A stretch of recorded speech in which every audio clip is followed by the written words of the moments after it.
Luiz Barsi costuma dizer que não tinha nada de bonito na sua pobreza. O pai morreu quando ele tinha 1 ano de idade por causas que nunca foram muito bem explicadas. Diz a lenda que ele engoliu uma sementinha de pimenta que grudou no seu estômago e provocou uma úlcera. Precisou de cirurgia e ele fez uma operação que foi um sucesso, mas um descuido no pós-operatório pôs tudo a perder. Dizem que se ele tivesse recebido os cuidados apropriados de enfermagem, teria sobrevivido. Mas dizem também que o avô do Barsi se negou a pagar por esses cuidados ao filho e depois acabou se arrependendo.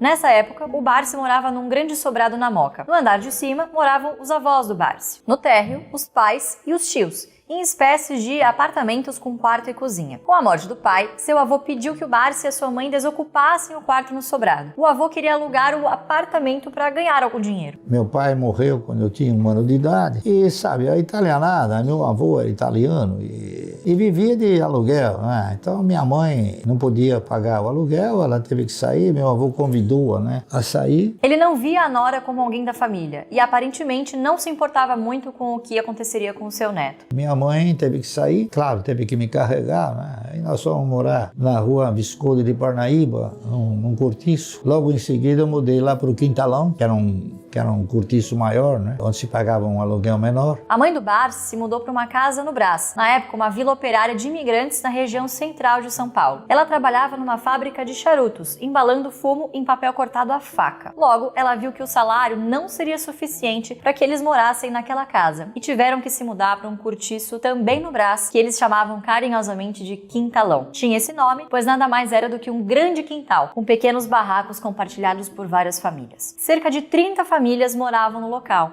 a maioria imigrantes europeus bem pobres. As condições de vida eram precárias. O Barsi e a mãe moravam num quarto que era também sala e cozinha. O banheiro era compartilhado com outros moradores do Quintalão. Na época, a mãe do Barsi era a única mulher do local que trabalhava fora, para garantir o próprio sustento. Ela trabalhava, primeiro trabalhou negócio de charuto, fazer charuto, depois ela entrou como funcionária numa bombonière no Cine Piratini e ficou lá durante muitos anos. Enquanto a mãe trabalhava, o Barsi passava o dia no Quintalão por sua conta. Ele disse que foi uma criança largada, que passava o dia brincando com outras crianças também largadas. Foi assim até que a sua mãe mudou de emprego e começou a trabalhar como vendedora em uma bombonière num cinema. Quando já estava mais ou menos grandinho, com 7 anos, o Barsi logo começou a trabalhar com ela para também ganhar dinheiro. No intervalo dos filmes, ele passeava pela sala de projeção vendendo saquinhos de uva passa. Depois, o Barsi foi promovido a baleiro no cinema, onde trabalhava também nos finais de semana. Durante a semana, ele engraxava sapatos no centro de São Paulo. O Barsi teve uma infância pobre, mas não passou fome. Não havia nada de poético nem de bonito na sua pobreza. O trabalho era a única distração possível. Foi uma infância bastante dolorida que acabou forjando o seu caráter. Ele nunca teve a expectativa de se tornar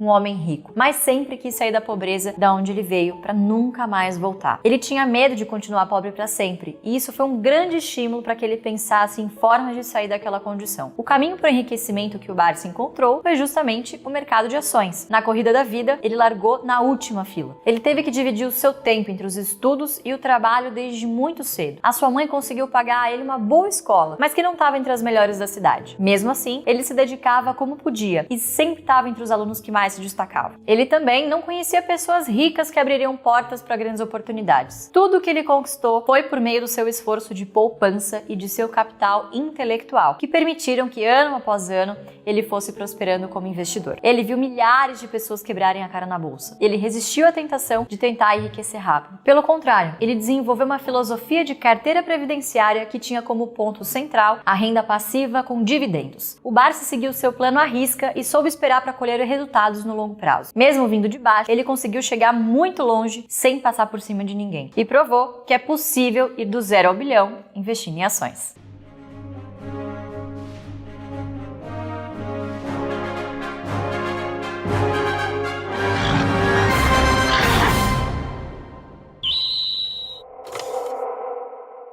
Olá, nós somos Felipe Ruiz, Fábio Baroni e a Luiz Barsi, sócios do AGF, uma empresa de educação voltada a preparar investidores para vencer na bolsa. Nessa aula magna gratuita, que está dividida em 4 partes, você vai conhecer o método de investimentos do Luiz Barsi. Você vai entender em detalhes como que o Barsi construiu toda a sua fortuna e vai aprender como você mesmo pode seguir os passos do Barsi para também prosperar no mercado acionário. O Barsi usa a mesma ferramenta que os maiores investidores do mundo para ganhar dinheiro na bolsa, o Value Investing. O Value Investing é a técnica para você identificar as grandes barganhas do mercado acionário. Diversos bilionários são Value Investors, como Warren Buffett, Charlie Munger, Peter Lynch e Seth Klarman. Assim como o Barsi, todos esses grandes investidores fazem questão de pagar barato ao investir em ações. Mas o Value Investing do Barsi tem uma especificidade. Ninguém é tão obcecado por dividendos quanto ele. Porque as ações de dividendos, historicamente, garantem um retorno muito superior à média do mercado, com um nível de risco abaixo da média do mercado. Nessa primeira aula do método Barsi 2.0, você vai ver o próprio Barsi explicando como funciona o seu Value Investing com foco em dividendos. Já na segunda aula, que será liberada nesta quarta-feira, você vai entender por que o mercado de ações é muito mais seguro que a renda fixa e outros investimentos. Isso é o oposto do que todo mundo diz para você. O Barsi costuma dizer que se você paga barato por empresas que distribuem dividendos gordos e tem paciência para poder esperar o investimento produzir os seus resultados, é simplesmente impossível perder dinheiro com ações. Você com certeza deve conhecer alguém que já perdeu bastante dinheiro na bolsa, não é verdade? Mas o Barsi diz que as pessoas têm prejuízos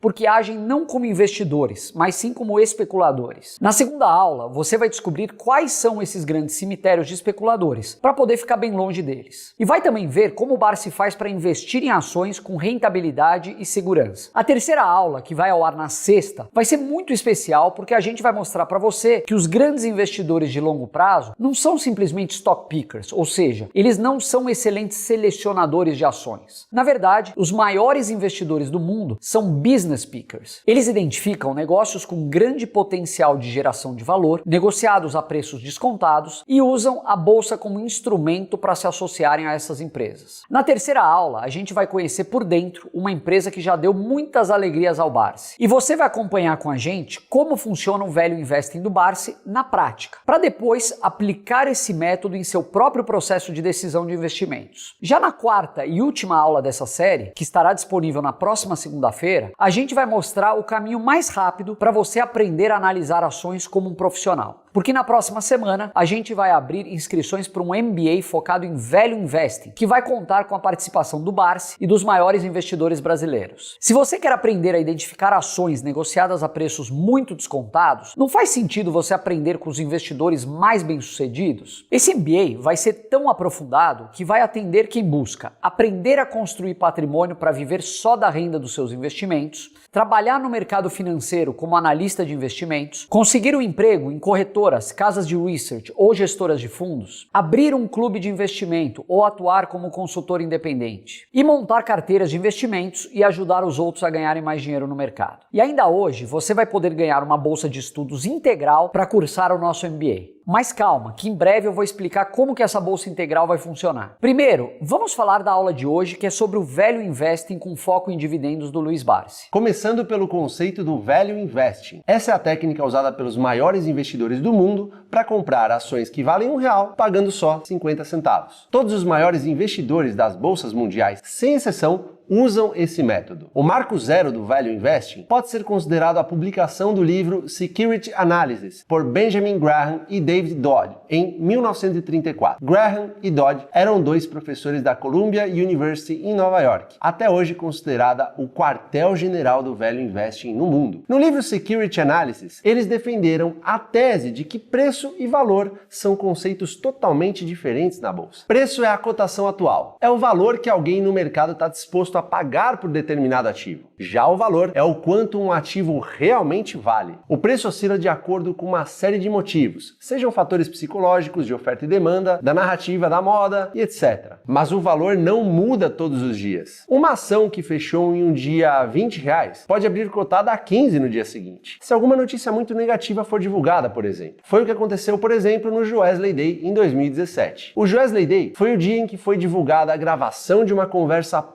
pouco republicana entre o então presidente Michel Temer e o dono da JBS. Nenhuma empresa da bolsa deixou de vender seus produtos nesse dia. Mesmo assim, o Ibovespa caiu 8,8% devido à percepção dos investidores de que Temer poderia renunciar ou sofrer impeachment, sem que ninguém soubesse exatamente como seria sua sucessão. Esse é um ótimo exemplo de que o senhor mercado exagera o tempo todo. O senhor mercado exagera na euforia quando algo positivo acontece e exagera na depressão quando algo negativo acontece. Essas distorções entre preço e valor que aparecem o tempo todo na bolsa, criam oportunidade para que investidores com as ferramentas corretas de análise ganhem muito dinheiro. E a melhor ferramenta que existe para enxergar essas oportunidades é o Value Investing. Graham defendia que a forma mais fácil de identificar ações negociadas por um preço muito inferior ao valor justo era analisar os múltiplos em que elas estavam sendo negociadas. Múltiplos são uma ferramenta de análise relativa. Se uma ação é negociada por 10 e a outra é negociada por 20, não significa que a de 10 está mais barata e a de 20 está mais cara. Mas se você percebe que um banco brasileiro tem um valor de mercado equivalente a 50 vezes seu lucro líquido anual, enquanto outro banco é negociado por 5 vezes seu lucro, muito provavelmente o segundo está mais barato que o primeiro. O múltiplo mais usado da bolsa é o PL, ou preço sobre lucro, que é a divisão do preço da ação pelo lucro por ação. E o segundo múltiplo mais comum é o PVPA, que é a divisão entre o preço da ação e o valor patrimonial dela. O Graham defendia que o investidor deveria sempre comprar ações com os menores múltiplos possíveis. Ele defendia que quanto menor o múltiplo, maior seria a margem de segurança do investidor. Para Graham, se o investidor simplesmente comprasse uma cesta de ações negociadas a no máximo 0,7 vezes o valor patrimonial, ele ganharia muito dinheiro na bolsa. Ele também defendia que o investidor nunca deveria pagar mais do que 20 vezes o lucro dos últimos 12 meses para investir em uma empresa. E nunca deveria pagar mais de 1,5 vezes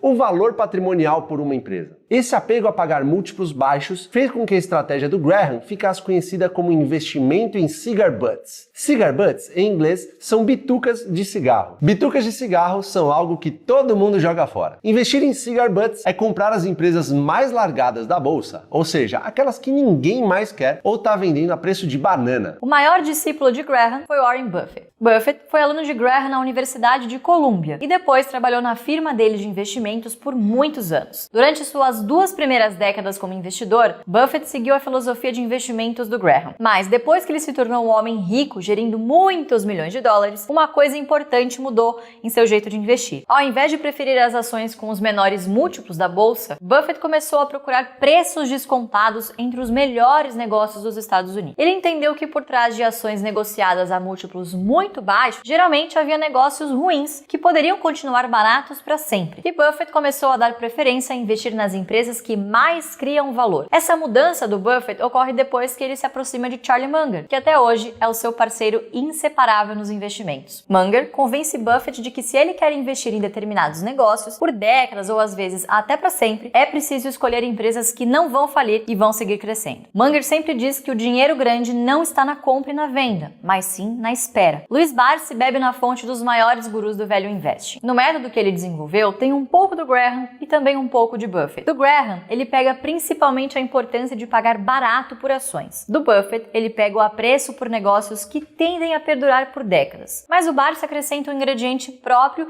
na sua receita de Value Investing. Mais do que todos os outros, o Barsi usa como principal critério para a escolha de ações os dividendos. É lógico que ele não vai só olhar os dividendos na sua tomada de decisão. O Barsi também acompanha os ativos da companhia, a qualidade e a confiabilidade de seus administradores, a perenidade dos negócios, as regras do seu estatuto, etc. Mas os dividendos passam a ser o filtro primordial da estratégia. Seria impossível ele estudar todas as 400 empresas da B3 sozinho. Então, o primeiro filtro que ele faz é praticamente só estudar a fundo as empresas que costumam distribuir bons dividendos. Se a companhia paga um dividendo muito maior que a média, ele vai se interessar por saber mais. Já se a empresa nunca paga dividendos ou quando paga vem aquela merrequinha para o investidor, é bem provável que ele não se interesse pelo negócio. Mas de onde vem essa obsessão do Barsi por dividendos? Bom, naqueles tempos de infância em que o Barsi engraxava sapatos e vendia balas no cinema, ele começou a se interessar por contabilidade. Ao invés de cursar ensino médio regular, ele optou por uma escola técnica de contabilidade. Depois, ingressou numa faculdade de economia, finanças e administração. E ao final, também conseguiu tirar um diploma em contabilidade. Na adolescência, ele trabalhou em algumas empresas de contabilidade e, após se formar, começou a dar aulas de contabilidade. Eu sempre tive uma facilidade muito grande em assuntos contábeis, né? Análise de balanço, eu sempre tive uma facilidade muito grande. E até hoje a gente tem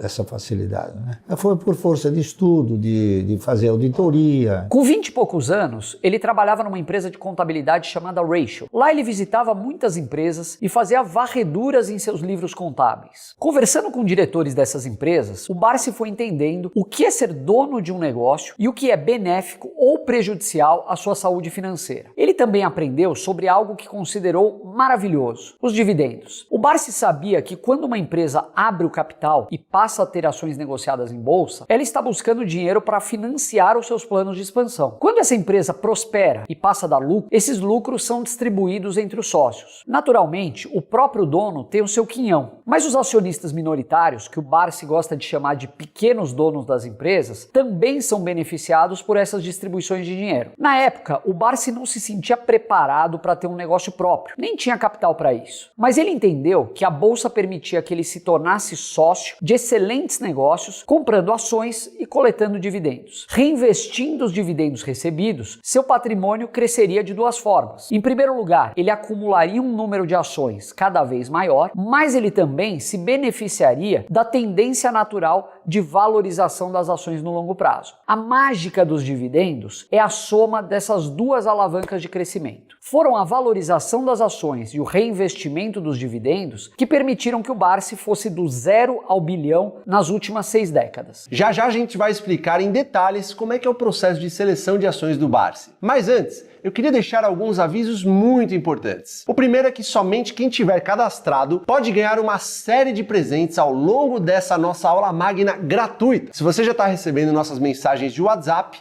sobre esse curso, significa que já está cadastrado e não precisa fazer mais nada. Agora, se você chegou pelo YouTube, pelo e-mail ou de outra forma, entre agora mesmo no grupo VIP de WhatsApp, aqui embaixo na descrição do vídeo no YouTube, ou no botão de página de transmissão da aula magna. Faça isso agora mesmo. Não deixa para depois, hein? Porque o primeiro presente para quem tiver no WhatsApp é um PDF com o resumo dessa aula que vai ser disponibilizado nos próximos dias apenas para você que tiver cadastrado, hein? Outro benefício incrível e exclusivo para quem tiver no WhatsApp é receber um link para se inscrever em nosso MBA de Value Investing com até R$7.000 de desconto. É isso mesmo. Esse desconto só vai ser válido somente na próxima segunda-feira. Então, já se prepara aí, hein? E eu tenho mais um presente para você. Nessa aula, uma pessoa também vai ganhar uma bolsa integral para cursar o nosso MBA. É de graça. A gente criou uma hashtag que você vai ter que escrever no campo de comentários aqui embaixo do vídeo, hein? Faz o seguinte, deixa um comentário com a hashtag mágica dos dividendos e um pequeno texto explicando por que o Value Investing com foco em dividendos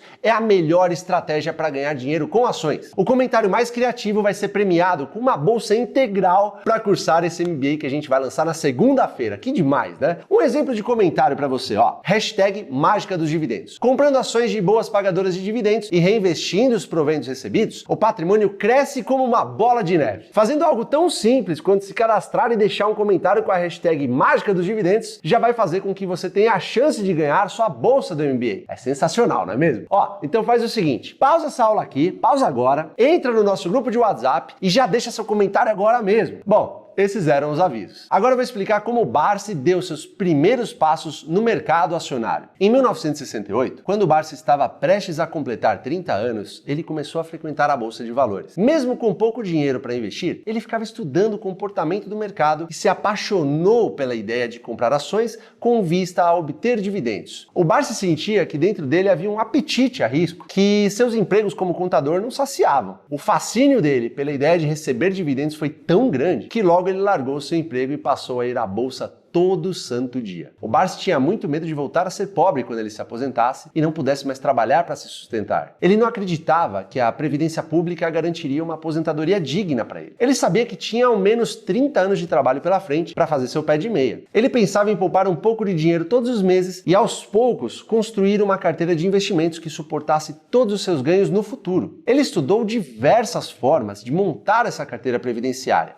ações, títulos de renda fixa, aluguel de imóveis, etc. Mas ele chegou à conclusão que nada seria mais rentável do que as ações pagadoras de dividendos. Tem duas formas de uma pessoa garantir uma vida confortável. A primeira é a renda ativa, que depende do seu trabalho, de ganhar o dinheiro necessário para o seu sustento. Na renda ativa, geralmente a única forma de você ganhar mais é produzindo mais, não é mesmo? Mas também tem a forma da renda passiva, em que você recebe recursos sem trabalhar. Nesse caso, você não precisa se esforçar mais para ganhar mais. Na verdade, é o contrário. Quanto mais dividendos você recebe, menos esforço de poupança precisa fazer para que o bolo siga sempre crescendo. Porque as ações são como as vacas, elas são o seu patrimônio. Se você não matar a vaca para comer a carne, pode beber leite todos os dias, que serão seus dividendos. E você também pode vender parte do leite produzido para comprar cada vez mais vacas. Com o tempo, o seu rebanho só vai crescer e você terá cada vez mais leite. Barsi queria formar o seu rebanho e começou a estudar qual ação da bolsa poderia ser a vaca leiteira que garantiria a sua aposentadoria. Após alguns meses, chegou à conclusão de que as ações da CESP seriam o seu alvo ideal. Era uma empresa segura que vendia um bem essencial, energia. A empresa tinha ótimas usinas hidrelétricas que geravam caixa suficiente para garantir um retorno em dividendos de mais ou menos 10% ao ano na época. A tese do Barsi é que ele teria de fazer um esforço de poupança por aproximadamente 5 anos para comprar 1.000 ações por mês da CESP. Depois desses 5 anos, o reinvestimento dos próprios dividendos distribuídos pela CESP permitiria que ele seguisse comprando 1.000 ações por mês, sem fazer mais nenhum esforço de poupança. E o Barsi traçou a meta de comprar 100.000 ações da CESP porque achava que isso já seria suficiente para garantir a sua aposentadoria. O plano tinha 3 pilares. O primeiro era prioridade. Naturalmente, o Barsi não deixaria de comer nem de viver para alcançar o seu objetivo, mas todo o dinheiro que sobrava era direcionado para as ações da CESP. O segundo pilar era a paciência. O Barsi sabia que estava numa maratona e não em uma corrida de 100 metros. Ele não estava atrás de ganhos rápidos. Ele não queria comprar e vender loucamente, não queria especular. A sua prioridade era a aposentadoria em 30 anos. E para isso, ele queria acumular 100.000 ações da CESP, comprando um pouquinho a cada mês. O terceiro pilar do plano era a disciplina. Ele não desistiria do plano, mesmo que as suas ações caíssem 50%. Eu fiz um trabalho propondo o cidadão comprar 1.000 ações por mês durante 30 anos. Por quê? Porque eu interpretei o seguinte: você para se aposentar pela compulsória, você precisa contribuir 30 anos. E se você comprar 1.000 ações por mês durante 30 anos? Foi uma coisa meio revolucionária, né? Nunca ninguém tinha pensado nisso. E eu acabei mostrando que se você comprar 1.000 ações por mês durante 30 anos, você fica milionário. Na verdade, ele já não se importava quando a bolsa começava a cair. Pelo contrário, ele comemorava, porque o que interessava era o número de ações que ele estava determinado a juntar e não o valor delas. Como ele estava muito mais interessado em comprar do que em vender, quanto mais as ações caíssem, mais fácil seria para ele alcançar a sua meta. Seguindo esse plano, demorou pouco para que o Barsi se tornasse milionário. Ele nem lembra exatamente quando foi, mas acredita que foi em meados de 1976. Quem fizer ou quem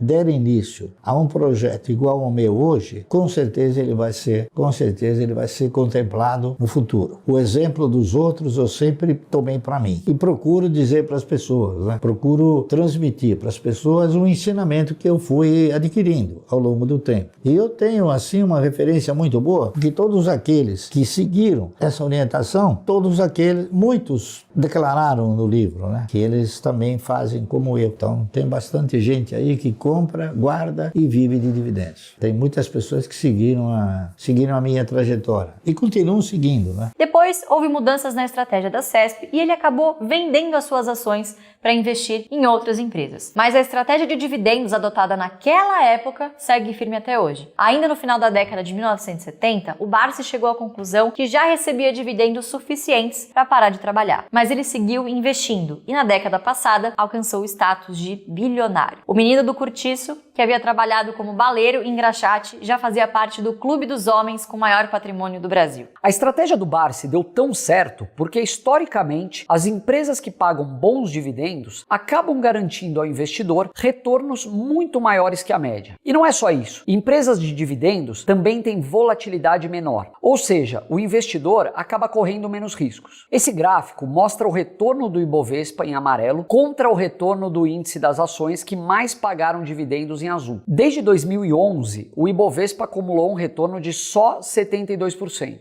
Já o IDIV, que é o índice de dividendos, teve um retorno de 173%. O Ibovespa só não tomou uma surra ainda maior porque tem muita empresa pagadora de dividendos no índice. Um estudo dos professores Orleans Martins e Felipe Pontes, da Universidade Federal da Paraíba, detalha bem essa performance superior das ações de dividendos. No livro O Investidor em Ações de Dividendos, os dois professores analisam o comportamento das ações de todas as empresas brasileiras que pagaram dividendos entre 2005 e 2019. No período, todas as ações negociadas na B3, que pagaram algum dividendo, tiveram um retorno anual médio de 12% ao ano. Já o retorno em dividendos anual foi de 3,9%. Os professores dividiram as ações do estudo em dois grupos: aquelas que tiveram um retorno em dividendos maior que 3,9% ao ano e as que tiveram um retorno em dividendos igual ou menor que 3,9%. O retorno das ações do grupo que paga mais dividendos foi de 21,7% ao ano. Já o grupo com menores dividendos rendeu apenas 4,6% ao ano. As ações que pagam bons dividendos renderam quase 5 vezes mais. A consistência dos retornos superiores também impressiona. O retorno das ações com os maiores dividendos foi maior que a do grupo com menores dividendos em 14 dos 15 anos analisados. Além disso, as ações com maiores dividendos também apresentaram um comportamento mais defensivo, expondo o investidor a menores riscos. As ações com os maiores dividendos só apresentaram retorno negativo em 2 dos 15 anos analisados. Já o Ibovespa teve retorno negativo em 5 desses 15 anos. Talvez você não tenha se convencido que a estratégia de dividendos é a melhor, porque o estudo considera apenas um período de 15 anos no Brasil. Então vamos olhar para os dados lá de fora, onde as séries históricas são bem mais longas. Autor do livro Dividend Investing: Strategy for Long-Term Outperformance, ou em português,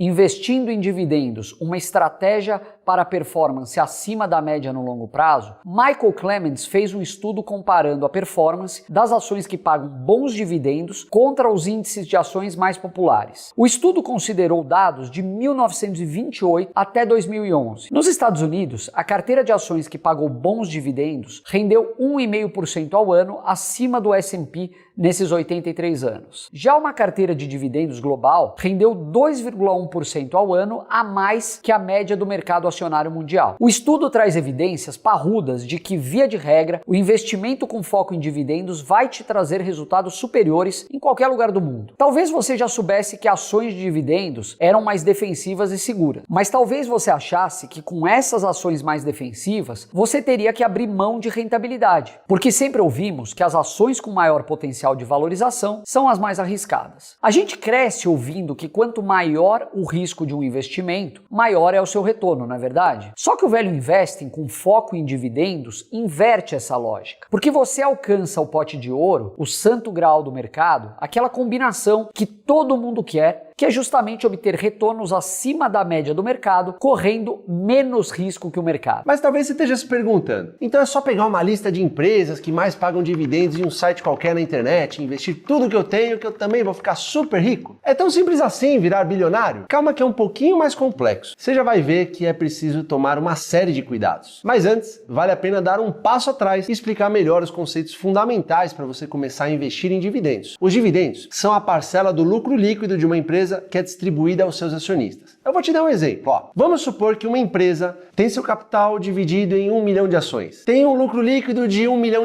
ao longo de um ano. E ela decide que vai distribuir todo o seu lucro anual aos acionistas. Essa empresa vai pagar R$1 milhão em dividendo para os detentores de suas 1 milhão de ações. Ou seja, a companhia vai pagar R$1 por ação a seus acionistas. O dono da empresa que tem 500 mil ações vai receber 500 mil em dividendos. E o pequeno dono que tem só 5 mil ações vai receber 5 mil reais de dividendos. O dividendo não é a única forma de uma empresa remunerar os seus acionistas. Outro tipo de provento também são os juros sobre capital próprio, ou o que a gente chama de JCP. O JCP é uma forma de remuneração ao acionista criada em 1995 que só existe no Brasil. Basicamente, o JCP cumpre a mesma função dos dividendos, mas há duas diferenças muito importantes. A primeira delas é que há limites legais para a distribuição de JCP. Uma empresa não pode, por exemplo, distribuir mais de 50% do lucro líquido anual em juros sobre capital próprio. A segunda diferença é que enquanto os dividendos são isentos de imposto de renda, o JCP é tributado em uma alíquota de 15%. Uma terceira forma de remunerar os acionistas é a bonificação em ações. Ao invés da empresa distribuir dividendos em dinheiro aos seus acionistas, ela incorpora suas reservas de lucro ao capital social e distribui novas ações aos seus sócios. O mercado chama de proventos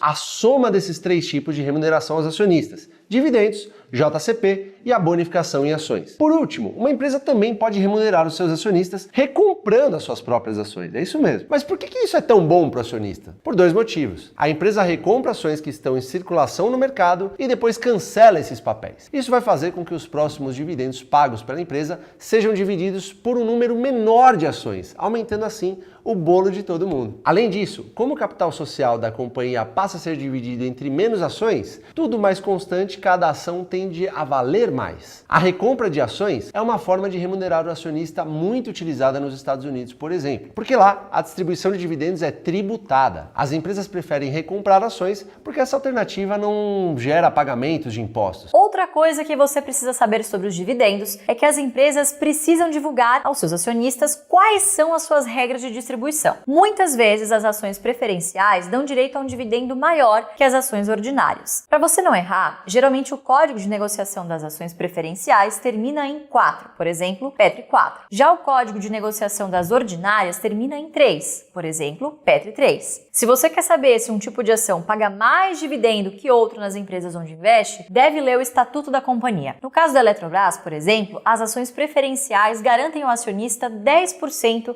mais dividendos que as ordinárias. O Estatuto também estabelece o dividendo mínimo obrigatório a ser distribuído aos acionistas. A Lei 6.404 de 1976 instituiu o dividendo mínimo obrigatório. Ali está escrito que o Estatuto de toda empresa da Bolsa precisa definir qual vai ser o dividendo anual mínimo a ser distribuído. O dividendo pode ser um percentual do lucro líquido, um percentual do EBITDA, um percentual do fluxo de caixa. Caso o Estatuto da companhia seja omisso e não preveja nada disso, a lei estabeleceu que o dividendo mínimo obrigatório será de 25% do lucro líquido. A maioria das empresas acabou adotando essa regra de 25% como lucro mínimo. Mas o Magazine Luiza, por exemplo, definiu o dividendo mínimo em 15% do lucro. A Vale estabeleceu que seria 30% do EBITDA, descontado dos investimentos. Cabe a você, investidor, ler o Estatuto das Empresas onde investe e descobrir qual é essa regra. Mas nada impede que uma empresa com dividendo mínimo de 25% acabe distribuindo 50%, 100% ou até 150% do lucro num determinado ano. O Estatuto também vai prever a forma como o dividendo é pago. Ali está escrito se a empresa vai distribuir dividendos mensais, trimestrais, semestrais ou anuais. Muitas vezes também está definido em que meses serão feitas essas distribuições. O valor pago em cada período precisa ser aprovado em reunião do Conselho de Administração. Em seguida, a empresa é obrigada a publicar um comunicado ao mercado informando o montante total de dividendos a serem pagos, o dividendo por ação,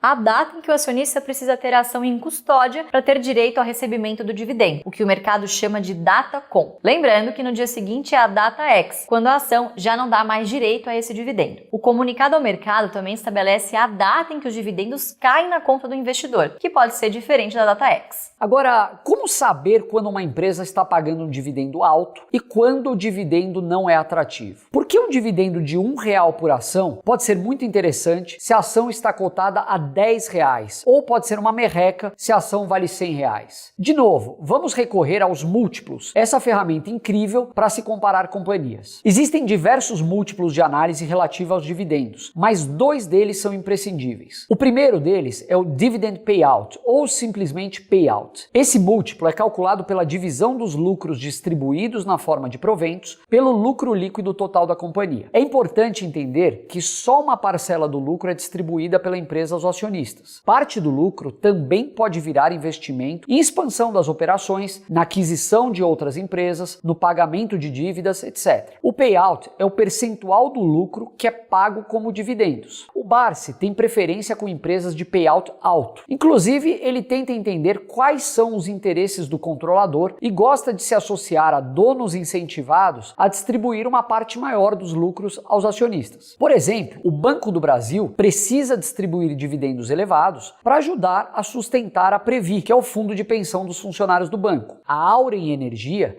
é controlada pela Votorantim, que por sua vez é controlada por uma família que também gosta de receber dividendos. A Taesa distribui dividendos elevados para ajudar uma das suas controladoras, a CEMIG, a controlar sua alavancagem. O Santander Brasil distribui dividendos altos para abastecer os cofres da sua matriz, na Espanha. E por aí vai. Estudos mostram que no Brasil, em empresas controladas por famílias, geralmente o payout é maior. Essas empresas não têm um payout elevado para beneficiar os acionistas acionistas minoritários. Mas os minoritários, como eu e você, podemos nos beneficiar desse fluxo de dinheiro que sobe para os controladores. O segundo múltiplo que você obrigatoriamente precisa entender se quer ser um investidor de dividendos bem-sucedido é o chamado dividend yield. O dividend yield dessa empresa é o retorno em dividendos dividido pelo preço da ação. Uma parte do mercado calcula o dividend yield dividindo os dividendos distribuídos nos últimos 12 meses pelo preço atual da ação. Já outros analistas projetam o dividendo esperado para os próximos 12 meses para chegar no dividend yield. É lógico que os analistas costumam defender a acurácia das suas previsões futuras, mas Warren Buffett já afirmou que não vê utilidades em múltiplos baseados em projeções futuras, pois eles criam uma aparente ilusão de precisão. O cálculo do dividend yield com base em dados passados tem outra vantagem. Ele é muito fácil de ser feito e está disponível gratuitamente em vários sites da internet. Para o Barsi, em tese, um dividend yield alto é muito melhor do que um baixo. Ele também costuma dizer que o retorno em dividendos não deve ser inferior a 6% ao ano. Essa é a mesma estratégia divulgada no maior best-seller sobre dividendos já escrito por um brasileiro. Estou falando do livro Faça Fortuna com Ações, do Décio Bazin, que foi, aliás, um grande amigo do Barsi. Bazin também defendia que, para ser considerado atraente, o retorno em dividendos deve ser no mínimo 6% ao ano. Esse seria o menor patamar aceitável para comprar uma ação hoje em dia. Mas não significa que você deve vender as suas ações se consultar um desses sites e perceber que o yield delas passou a ser menor que 6%. Porque o que deve ser mais importante para você é o chamado yield on cost, ou seja, o retorno em dividendos que você recebe comparado com seu preço médio de aquisição dessas ações. Vou dar um exemplo. Imagine que você compra ações a R$10, que pagam R$1 em dividendos anuais. Seu yield, portanto, é de 10%.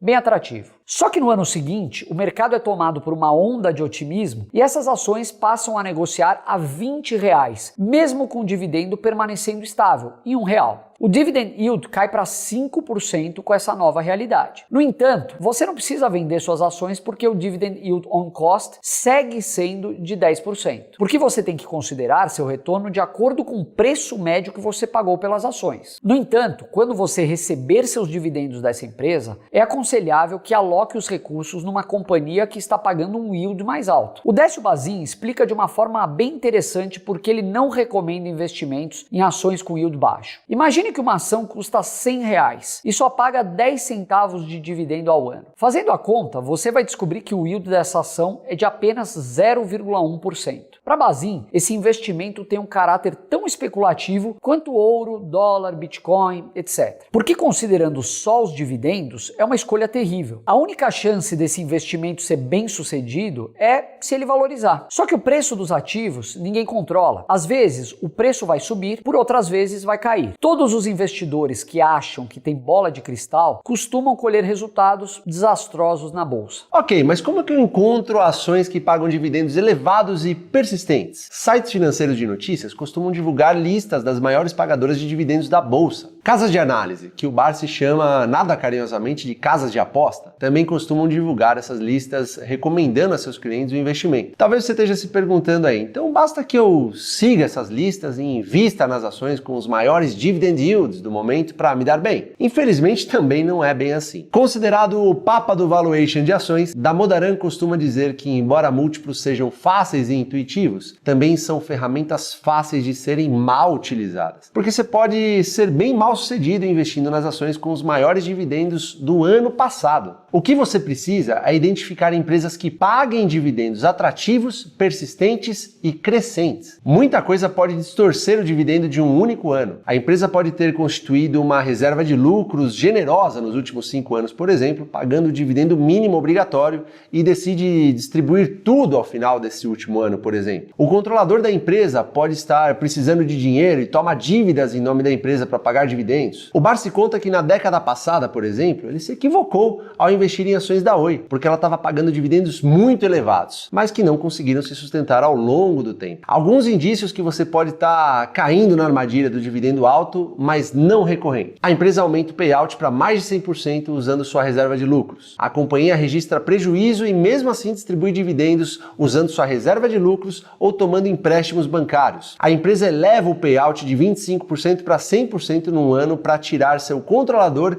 de um sufoco financeiro, por exemplo, mas mas no ano seguinte volta ao seu payout normal. Uma empresa pode perder seus bons fundamentos e a ação cai forte. Comparando o preço atual com os dividendos passados, o investidor pode chegar a um yield que parece muito atrativo, mas que na verdade vai ser muito menor que o esperado. A Petrobras talvez seja um bom exemplo disso. A empresa pagou nada menos que R$ 16,76 em proventos por ação preferencial em 2022. Se esse dividendo se provar sustentável, a ação está de graça. Porque nos preços atuais, o dividend yield supera incríveis 60%. O problema é que o preço do petróleo está hoje num patamar historicamente alto, que pode não se repetir no futuro. Além disso, em governos petistas, a Petrobras tem um histórico de investir em projetos menos rentáveis. Talvez esse seja um bom exemplo de dividendo que é alto, mas talvez não seja persistente e crescente ao longo dos anos. O investidor sempre deve desconfiar quando o dividend yield é muito alto, porque não existe almoço grátis no mercado. Quando algo parece bom demais para ser verdade, é porque geralmente não é verdade. O investidor precisa sempre verificar o histórico de dividendos ao menos dos últimos 5 anos para fazer a sua análise. Você encontra esses dados disponíveis de forma gratuita na internet. Além disso, deve avaliar se não há motivos razoáveis para que o dividendo tenha uma sensível redução no futuro visível. Mais adiante nessa aula magna, você vai descobrir como aprender a fazer todas essas análises. Mas agora talvez você esteja se perguntando, ok, se essa estratégia é tão boa, por que todo mundo não adota o Value Investing com foco em dividendos igual o Barsi? No mercado tem de tudo, inclusive gente que não gosta de dividendos. A tese contrária mais repetida é de Merton Miller e Franco Modigliani, 2 professores laureados com o Prêmio Nobel de Economia. Os 2 são autores da Teoria da Irrelevância dos Dividendos, que defende que os proventos não fazem diferença para o investidor, porque os dividendos pagos são descontados do preço da ação. Por exemplo, se uma ação vale R$10 e paga R$1 em dividendos, tudo mais constante, ela vai abrir cotada a R$9 no dia seguinte. Da mesma forma que você não fica mais rico quando tira R$100 do bolso direito da sua calça e coloca os mesmos R$100 no bolso esquerdo. O investidor também não fica mais rico quando o dividendo cai na conta. Você pode até concordar que a teoria dos 2 ganhadores do Nobel até faz sentido lógico, mas o que então explicaria a performance acima da média das ações de dividendos em todo o mundo? A gente acredita que a teoria da irrelevância dos dividendos é uma análise muito simplista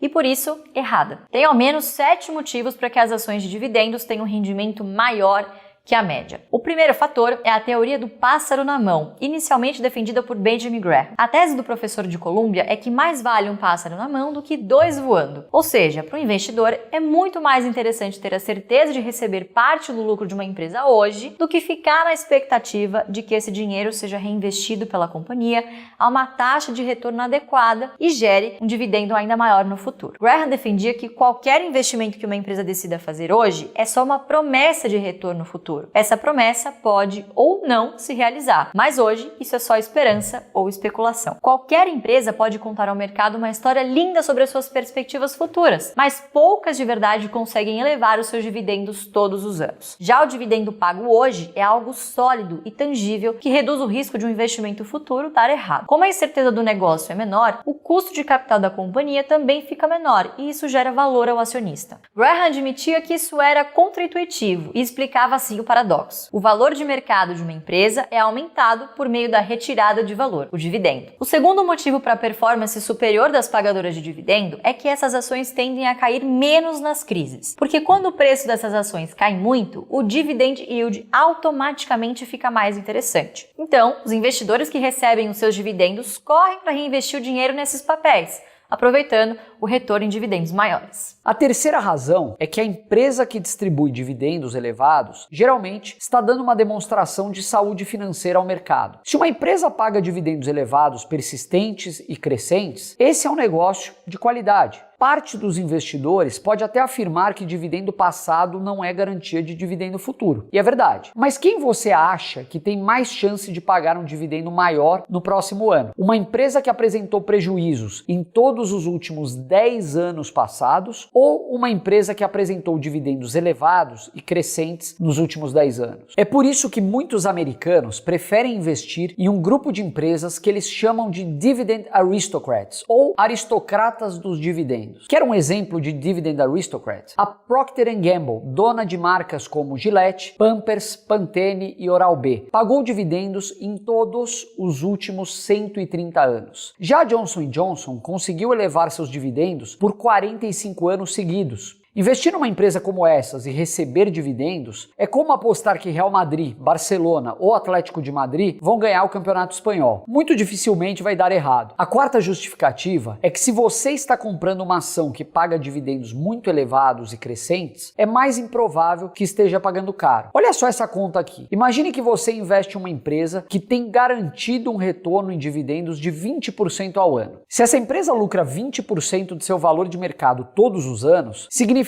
que ela negocia a 5 vezes lucro na bolsa, assumindo um payout de 100%. Como já explicamos anteriormente, não dá para cravar que o investimento vai ser bem sucedido apenas com a análise de 2 múltiplos. Agora, é inegável que uma ação que negocia a 5 vezes lucro e paga 20% de retorno em dividendos está barata demais quando comparada à média do mercado. Talvez haja um bom motivo para que a empresa esteja tão barata e é preciso estudar caso a caso, mas as suas chances de se dar bem são muito maiores do que quando você investe em uma empresa que paga 0,1% ao ano em dividendos e precisa achar alguém que tope pagar ainda mais caro. A quinta justificativa para a performance superior das pagadoras de dividendos é que essas ações não são as preferidas dos especuladores. Elas não costumam disparar ou desabar em um dia ou em uma semana. Aliás, pelo contrário, elas têm aquele comportamento de subir devagar e sempre. Porque são as chamadas ações de viúva. Boa parte dos papéis em circulação são compradas por pessoas que têm interesse em manter a posição por muitos anos ou décadas. Como tem menos gente negociando diariamente, a liquidez e também o interesse dos especuladores de curto prazo acaba sendo menor. A conclusão é que o investidor tem menor chance de pagar um preço muito errado quando investe numa ação com esse perfil. A sexta razão para os investimentos em ações de dividendos renderem mais é muito contraintuitiva. A sabedoria comum diz que as empresas que pagam mais dividendos são aquelas mais maduras, que não têm tantas oportunidades de alocação de capital a taxas atrativas. Mas Robert Arnott e Clifford Asness, 2 bilionários gestores de fundos americanos, publicaram um artigo intitulado Surpresa: maiores dividendos igual maiores crescimentos de lucros. Nesse artigo, eles analisaram dados de 1946 a 2011 e mostraram evidências robustas de que as empresas que mais crescem são também as que mais distribuem dividendos. O mercado costuma repetir que as companhias que mais crescem são as chamadas empresas de growth. São companhias que estão no mercado em franca expansão e que abrem mão de lucro para crescer e ganhar escala rapidamente, com a promessa de lucrar muito mais lá na frente. Só que os 2 bilionários americanos provaram o contrário, que as empresas de dividendos crescem mais que as de growth. E uma das explicações é que essas empresas podem escolher muito bem os projetos de expansão que vão ser implementados e também podem entrar apenas naqueles em que a chance de dar certo é muito maior. O sétimo ponto que favorece os retornos superiores das empresas de dividendos é que essas empresas estão menos sujeitas a fraudes. Executivos inescrupulosos podem mexer nos balanços de suas empresas para inflar o lucro ou inflar o EBITDA. Muitas vezes isso acontece para que eles mesmos batam suas metas e recebam bônus, digamos, mais poupudos. Mas truques contábeis não servem para pagar mais dividendos. É preciso ter dinheiro em caixa para distribuir dividendos. O investidor não fica imune a fraudes com ações de dividendos, mas as chances de ser enganado diminuem. Bom, nessa aula de hoje a gente mostrou para você diversos dados e estudos que comprovam que ações de dividendos rendem muito mais que a média. Também mostramos que existem diversas razões que explicam esses retornos superiores. O Barsi tem enorme convicção de que ele nunca teria obtido os resultados que conseguiu se não aplicasse o Value Investing com foco em dividendos. Fica o convite para que você também adote essa estratégia daqui para frente. Na próxima aula a gente vai se aprofundar na filosofia de investimentos do Barsi. A gente vai falar mais sobre o método dele de seleção das melhores ações de dividendos. O Barsi costuma dizer que investindo com o método dele é impossível perder dinheiro na bolsa. É isso mesmo. Para o Barsi, investir em ações como ele faz é muito menos arriscado do que a renda fixa ou qualquer outra aplicação. Quem investe não perde, só perde quem especula e perde muito. Aliás, não ganha. Quem investe nunca perde. Só que ações dão um retorno muito maior. Eu sei que ninguém fala isso na bolsa, não é mesmo? É por isso que você não pode perder essa próxima aula de jeito nenhum. Antes de você ir embora, não se esqueça de cadastrar no nosso grupo de WhatsApp. Você vai receber 2 presentes gratuitamente. O primeiro é um resumo dessa aula em PDF, mas no grupo você também vai receber um link com desconto de até R$7.000 para se inscrever no MBA de Value Investing com o Luiz Barsi, somente na próxima segunda-feira, hein? Ó, depois de entrar no grupo de WhatsApp, também deixa aqui embaixo seu comentário com a hashtag Mágica dos Dividendos, explicando por que essa é a melhor estratégia para ganhar dinheiro com as ações. O autor da resposta mais criativa vai receber uma bolsa de estudos integral para cursar de graça o nosso MBA em Value Investing. Então faça seu cadastro e deixe seu comentário agora mesmo. A gente se vê na próxima aula.